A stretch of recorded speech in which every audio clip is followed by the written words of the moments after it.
دكتور الطفل عنده فرط نشاط وما عم يركز وما عم يفهم تمام، خاف عنده ADHD. لا، في شيء اسمه الشخير ونوب توقف التنفس الليلي عند الاطفال، مثل ما حكينا عند الكبار، الاطفال ايضا في لهم موضوع خاص. تمام. نوبة توقف الطفل يكون قلق عنده بالليل، ما يقدر ينام. تمام. واذا نام ينام والفم مفتوح، في عنده شخير، في عنده، اذا ما في شخير في صوت للنفس، في صوت للنفس. تمام. فالشيء هذا يخلي الطفل يفيق اكثر من مره بالليل، الشيء يخليه يصير تعبان الصبح لما يفيق، لذلك ما يركز بمدرسته. الطفل ايضا ممكن ما يكسب وزن، في اطفال بالعكس يصير في عندهم فرط نشاط وصعوبه بالتركيز. تمام. انتبهوا. نعم.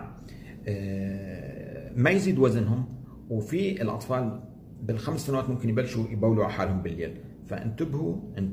نعم.